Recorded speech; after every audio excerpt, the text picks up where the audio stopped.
Quand Christ lui avait parlé de ses souffrances et avait dû dire à Pierre, « Aïe de moi, Satan », Christ avait ajouté, « Si quelqu'un veut venir après moi, qu'il renonce à lui-même, qu'il se charge de sa croix et qu'il me suive. » Nul ne peut suivre Christ s'il n'a fait cela. Il faut d'abord renoncer à soi-même. C'est là la première condition pour devenir un disciple de Christ. Mais Pierre ne comprenait pas cela et ne pouvait obéir à cet ordre. Et qu'arriva-t-il? Lors de la dernière nuit, Jésus lui dit, « Avant que le coq chante 2 fois, tu me renieras 3 fois. » Mais Pierre, qui avait confiance en lui-même, déclara, « Quand tous t'abandonneraient, moi, je ne t'abandonnerai pas. Je suis prêt à aller vers toi, avec toi, en prison et à la mort. » Pierre disait cela sincèrement. Il avait réellement l'intention de le faire. Mais Pierre ne se connaissait pas vraiment. Nous chantons dans un de nos cantiques « Pur comme toi », et nous pensons sans doute au péché individuel qui nous sépare de Dieu. Mais pensons-nous également à notre moi, qui est notre nature même et qui est impure? Pensons-nous à la chair qui est entièrement sous la puissance du péché? Nous avons besoin d'en être délivrés. Pierre ne le savait pas. Et c'est pourquoi, plaçant sa confiance en lui-même, il en vint à renier Jésus. Pierre avait renié Jésus 3 fois.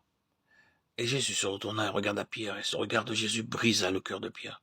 Et aussitôt, il réalisa l'étendue du péché qu'il venait de commettre, la terrible chute qu'il avait faite, et Pierre sortit et pleura amèrement.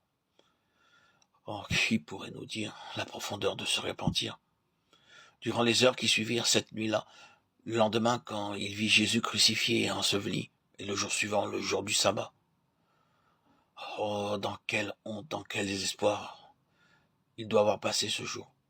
Mon Seigneur est mort, mon espérance est morte, et j'ai renié mon Seigneur. Après cette vie d'amour, après ces 3 années de communion spirituelle, j'ai renié mon Seigneur. Oh, Dieu, aie pitié de moi. Je ne pense pas que nous puissions réaliser la profondeur de l'humiliation dans laquelle sombra Pierre à ce moment-là. Mais nous arrivons maintenant à un tournant dans la vie de Pierre. Le premier jour de la semaine, Jésus apparut à Pierre. Et dans la soirée, il apparut aux 11 disciples.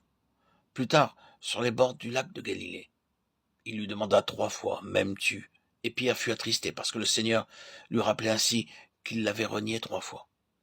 Et il répondit tristement, « Mais avec droiture, Seigneur, tu sais toutes choses, tu sais que je t'aime. » Pierre fut ainsi préparé à être délivré de son moi. Christ le conduisit avec les autres disciples jusqu'au marchepied du trône, et il lui dit d'attendre là. Puis, le jour de la Pentecôte, le Saint-Esprit descendit et Pierre fut transformé.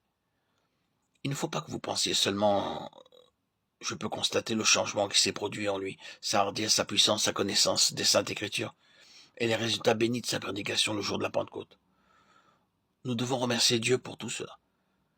Mais il se produisit dans le cœur de Pierre un changement plus profond et plus important que celui-là. La nature même de Pierre fut changée.